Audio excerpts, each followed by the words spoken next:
Please help me to welcome Becky Blalock.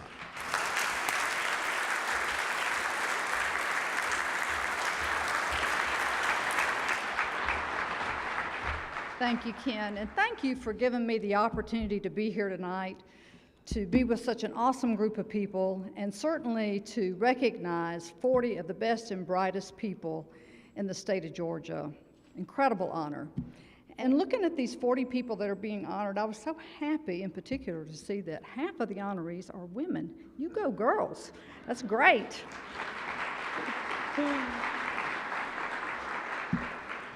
And young, 40 was a long time for me too. But some of our honorees tonight are as young as 27 years of age, which I think is phenomenal. And it reminds me of a quote that I like that says that there are two great days in all of our lives. The first one is the day we're born, and the second one is the day when we discover why. And for our honorees tonight, you have clearly reached that second day. You have made some significant things happen in your life. And that's important because for many people, that day never comes. The other thing I think is significant is you've done it at such a young stage of your life. And the flip side of that is that means there's so much more that you can do and give. And that brings us to my message for you tonight. And that is, what's next? I hope that what will happen is that tonight this award will just be a mile marker for you on your journey for making much bigger things happen in this state, because we need your leadership.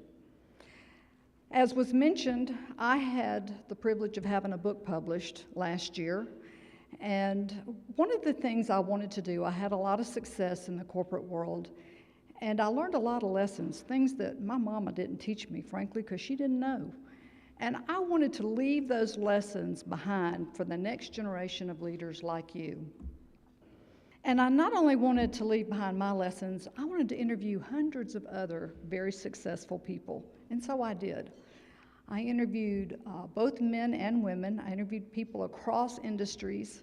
And I asked them many questions, but one of those questions was, if you had a young person entering the work environment today, what would be the single piece of advice you would have for them to help them be successful? And over again, I heard the same response, and that was, I would encourage them to take more risk. I would encourage them to think big and get out there and be bold and dare to do more than they think that they can, to get out of their comfort zone. And that became the mantra for my book. My book talks about the fact that a comfort zone is a very dangerous place to be. We tend to gravitate there because that's the place where we feel safe and we feel valued and we feel accepted. And stepping outside that comfort zone sometimes doesn't feel too good, because when you step outside it, you run the risk of failure. But you know what? You will never achieve all that you can in life if you aren't willing to push outside that comfort zone and do it on a very regular basis. Psychiatrists will tell you, and I know this won't come as a surprise, that we have far more conversations with ourselves than we ever do with anybody else. Does that surprise y'all? I'm sure it doesn't. But what you may not know is that somewhere between 60 and 65,000 of those thoughts happen every single day, and 85 to 90% of those thoughts are negative. We talk ourselves out of all kinds of things. We let doubts hold us back from being courageous and being confident about doing things, and that's perfectly normal. If you look at our ancestors, it was that series of warnings and doubts that allowed them to survive, and that's what's in the gene pool. They got passed along to us. But there were also some of our ancestors who were courageous enough to push beyond that and try new things so that we could become the civilization that we are today. And so what you have to learn to do, if you really want to achieve all that you can in life, you got to be willing to put yourself out there and try new things, because failure is not failure. It's just feedback. It teaches us what doesn't work so we can be successful on the next try.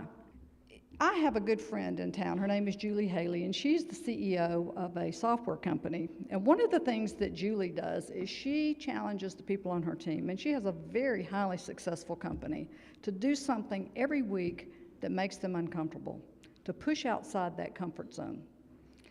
Because she says that unless you're doing that, then you're never going to be all that you can be in life. You're never going to find out what doesn't work. You should be making many, many mistakes, because mistakes teach us what doesn't work so we can be successful on the next try. The best example I have of that, and those of you that are big baseball fans will appreciate this, is Babe Ruth. Babe Ruth was the greatest home run hitter in history, with 714 career home runs. But you know what? If you go back and check the records, he struck out twice as many times as he hit home runs. Twice as many times. You see, he knew that the first thing you have to do is you got to be willing to get up to the plate. And you got to be willing to try. And then if you fail, well, okay, you fail, but you've learned something. And then you try again. And then you know what? You get better. And eventually you end up winning. So 40 under 40, one of the things I'd like to ask you is, are you putting yourself out there? Are you pushing out of that comfort zone and doing everything you need to grow? If not, you need to. I want to share with you the story of what I think is a phenomenal leader who exhibited tremendous leadership in doing things that made Georgia the great state that it is today. We all know his name, because if you've traveled in and out of Atlanta, you've seen it on your airplane ticket or on the billboard going in there. It was William Barry Hartsfield. And he, as a young politician in the 1930s, decided Atlanta was going to become an aviation hub. And you know, I got to tell you, today that seems like common sense. But back in the 1920s, it was not such a sure thing. So as a young city alderman, he took it upon himself to begin, as we all good economic developers know, to find the perfect site for an airport in Atlanta. And at the time he was doing this, there were two other cities, Charlotte, North Carolina, and Birmingham, Alabama, who said that they were going to be the aviation hub of the Southeast. And Birmingham in particular could boast of a more central location, and Birmingham was already hosting some of the major landing routes in the country. So it was laughable to a lot of people that Atlanta thought it was going to be an aviation hub. But undeterred, he had an incredible vision, and he looked around, and lo and behold, he finds the perfect site for an airport. 300 acres just south of Atlanta.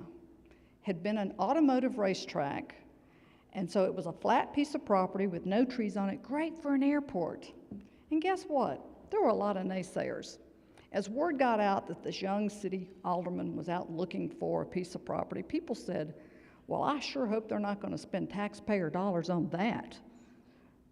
Only wealthy people are going to fly in an airplane, because most people had never had an opportunity to fly at that time. And certainly taxpayers' dollars should not be spent for something that only very wealthy people would benefit from. And oh yeah, those people that lived around the airport, ooh, they weren't happy either. Nobody wanted that noise from a new airport in their backyard. But undeterred, he moved forward. He went before the city council and asked them to purchase the property. And they told him no. But he was bold and daring, and he did not let that stop him. He went and optioned the land out of his own pocket. Now, you may think that's no big deal, but he was not a wealthy man. But he believed so much in his vision that he staked his own financial interest on that piece of property. So then, moves along a little bit more, and he realizes that we got this piece of property, now we need to get some landing routes. So he looks around Atlanta and says, who can I get to help me with this? And looks across the state of Georgia, and he finds Preston Arkwright, who was the then president of the Georgia Railway and Light Company, which is the predecessor to Georgia Power Company. And as it turns out, Preston Arkwright was also on the board of the Federal Aviation Administration. And together they identified the two people who were decision makers at the FAA on landing routes. So they invited these two people to come down to our state. And oh boy, did they wine and dine these people, the likes of which only people in the state of Georgia can do, including a ticker tape parade. And really, sort of the rest is history, because then Atlanta was awarded the prize New York to Miami flights and the Chicago to Jacksonville flights, which were prized. So we had the site, we had these great routes that were flying in and out of here, but we didn't have an airline. So then he began to look around, and he found in the state of Louisiana, a small, sleepy little crop dusting company. And they had just started carrying passengers on their planes. They could seat 5 passengers. So he convinced them to make Atlanta one of their destinations. And then after they'd been flying here for about 2 years and he'd built a really good relationship with them, he went back and he said, you know, I think you should move your headquarters to Atlanta. And if you move your headquarters here, we will lease you space for $1 a year for 50 years. Now, let me just tell you, don't you think it took some courage to negotiate a deal like that? But you know what? That sleepy little crop dusting company was Delta Airlines. And I just wonder if Hartsfield was alive today, if he could even fathom the many great assets that have accrued to our state as a result of his vision. If you look at the airport today, those 300 acres are 4,700 acres. There's $32 billion a year in direct revenue that flows into our state coffers. Frankly, Birmingham, Alabama never knew what hit them. And if you look at the population of the state of Georgia and the state of Alabama back in the 1930s when all these decisions, all these seeds were being planted, they were about the same size. We both had about 2.7 million people. Fast forward to today, and Georgia, with its 10 million people, is twice the size of Alabama. And there are 500,000 people with airport-related jobs in this state. I would venture to tell you that there is no other greater economic driver in our state than that airport. And the seeds that got planted back in the 1920s by William B. Hartsfield were critical to making all that has followed after that happen.